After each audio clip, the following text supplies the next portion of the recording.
مرحبا للجميع، يعطيكم العافية ويسعد لي أوقاتكم يا رب. معكم توفيق من وراء هذا المايك.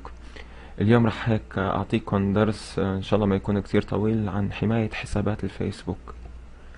تابعوا معي أهم شيء، ركزوا خصوصا هلأ بهالفترة كتران كتير هجمات الهاكرز على موقع الفيسبوك وقدروا يخترقوا كذا حساب.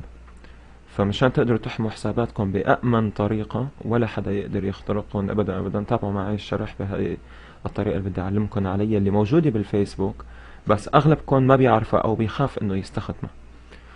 طيب هلا مثل ما كنتم شايفين أنا على موقع الفيسبوك، صفحة تسجيل الدخول، نكتب الإيميل وهاي كلمة السر. تمام، هلا هيك فتح معنا موقع الفيسبوك. اوكي، هلا انا بدي افوت قبل كل شيء على جنب كلمة هوم او جنب كلمة الصفحة الرئيسية في سهم صغير بنضغط عليه، بنفوت على account setting اللي هي اعدادات الحساب يمكن في العربي. فبيطلع لي هون general security notification، هاي القائمة اللي على يدنا اليمين.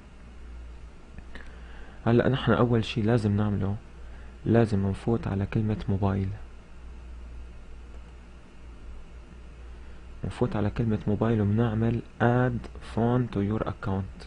لازم تضيف رقم موبايلك اللي عم تستخدمه لحسابك اللي على الفيسبوك لتقدر تحمي. إذا ما ضفت رقم موبايلك معناتها حسابك معرض للاختراق بأي لحظة، ممكن حدا يخترقه أو يفوت عليه. هلا أنا ضايف رقم الموبايل وعامل تفعيل، طبعا توصلني رسالة وليتأكدوا إنه موبايلي وبيعطوني كود وكل شي. هلا بعد ما نضيف رقم الموبايل من هون ويطلع لك انه هون text activated، انه تم تفعيل الارسال، هذا لازم تطلع جنب رقم موبايلكم بس تضيفوه. تمام. بعدين بنفوت على security.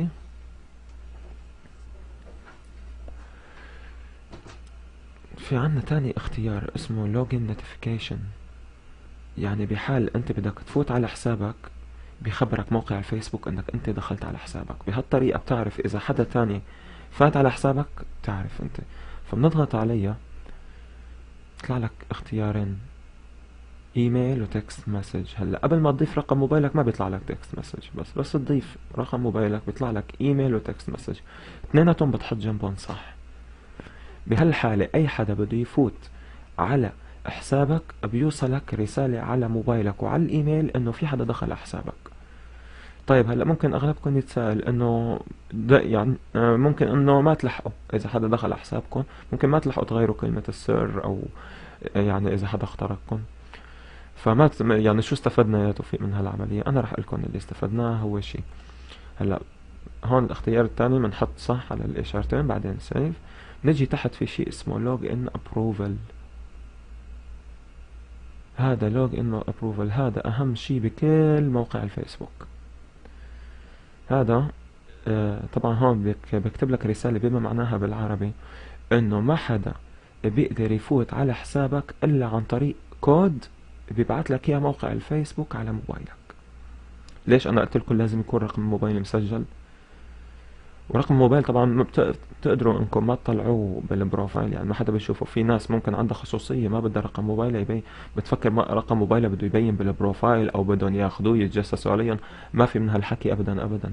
هاي طريقة حماية بتستخدمها كل بنوك العالم لتحمي حسابات الاشخاص والزباين تبعهم. كل بنوك العالم تستخدم هذه الخاصية.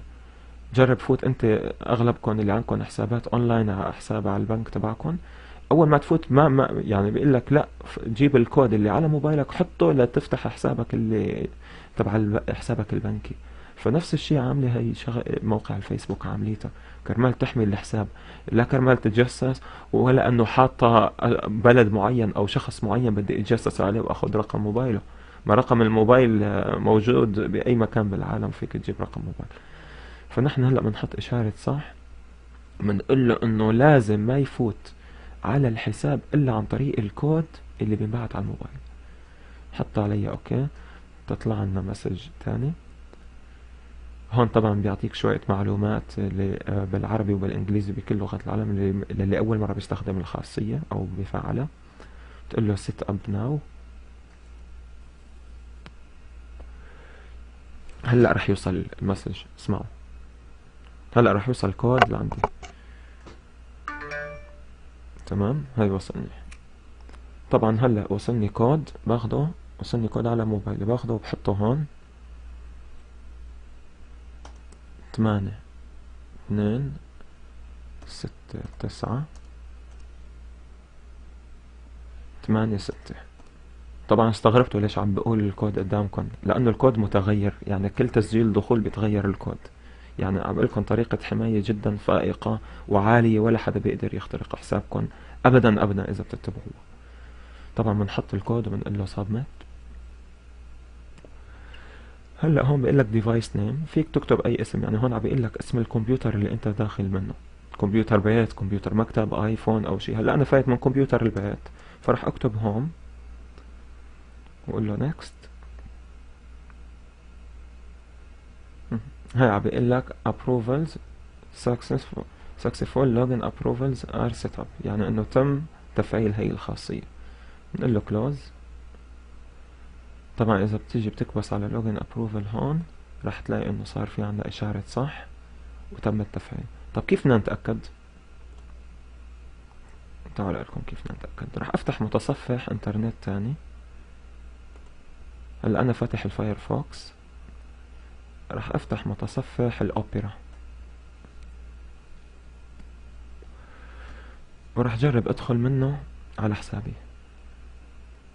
تمام، هلا انا فتحت متصفح تاني، يعني بمثابة انه كمبيوتر تاني. عرفتوا كيف؟ شوفوا كيف هذا متصفح الاوبرا.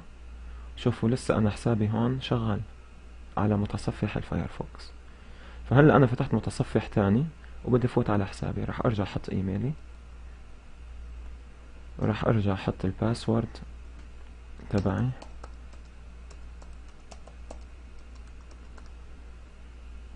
تمام، وقول له لوجن. راح اكبر لكم اياها لحتى تشوفوا. شوفوا هون شو عم بيقول لي، حط الكود وبنفس الوقت راح يجيني مسج على موبايلي. سمعتوا؟ وصلني مسج على موبايلي عم بيقول لي في حدا حاول يفوت على حسابك وبعت لي الكود. فهيك بهالحالة لما بده يجي حدا يفوت على حسابي راح يطلب منه كود، فراح يجي يحط اي رقم ويعمل سبميت، فما راح يمشي الحال وما راح يقدر يفوت على حسابي. اذا كنت انا نفس الشخص بس داخل من كمبيوتر تاني، بيجي على موبايلي بفتح الرسالة اللي وصلتني هلا، بحط الكود الجديد اللي بعتوا لي اياه. طبعا الكود الجديد لاحظوا ان الكود اتغير، 627244. بعمل سبميت كود، تم التسجيل. عم بيقول لي حط اسم الجهاز اللي دخلت منه، فبقدر انا اقول له انه هوم، بس هذا الاوبرا، متصفح الاوبرا، بكتب له اوبرا عشان اعرف. بقول له سيف ديفايس كرمال ما يرجع يطلب مني يعني الكود مرة تانية لما فوت من نفس الكمبيوتر ومن نفس المتصفح. هاي فتح الحساب. طريقة جدا سهلة وآمنة لحماية الحساب. طيب هلا هاي على الموبايل، وبنفس الوقت بيوصلكن ايميل بيقلكن انه دخل على حسابكن وبيكتب لكم كل شي. تعالوا نشوف الايميل، رح نلاقي انه وصلني هاي الانبوكس. شوفوا فيسبوك لوجن فروم هوم اوبرا اللي هلا يعني كمان بنفس الوقت بيبعت ايميل غير الرسالة على الموبايل، بيبعت ايميل. بس هي اضمن طريقة وانسب طريقة انه طريقة اللوجن ابروفل اللي شفتوه معنا. بهالحالة ما حدا بيقدر يفوت على حسابكم الا عن طريق الكود اللي على موبايلكم. فما تخافوا من اي رسائل بتجيكم او اي حدا بيقلكن انه راح اخترق لكم حسابكم، وانتبهوا على الروابط كتير منيح، وان شاء الله انتوا امنين ولا حدا بيطلع له ابدا ابدا لا ياخد كلمة سر ولا شي. تكون كلمة سر قوية فيها احرف وارقام ورموز، وبنفس الوقت ننتبه على الروابط. وهذا كل شي. يعطيكم العافية، وما نشوفكم عن قريب ان شاء الله في درس شامل عن الفيسبوك بس بدكم تجهزوا حالكم تكون مدة الدرس القادم لا تقل عن النص ساعة. انا رح اعمله، بس ما بدي، في ناس عندها انترنت بطيء، فما بدي انه طول عليا مدة درس نص ساعة او اكتر كرمال الفيسبوك، لانه فيه كتير شغلات وكتير خفايا لصالحنا هي ولا مصلحتنا ولا تحمينا، بس نحن ما بنعرفها او ما بنعرف نتعامل معها. بشوفكن عن قريب، كان معكم توفيق ويعطيكم العافية.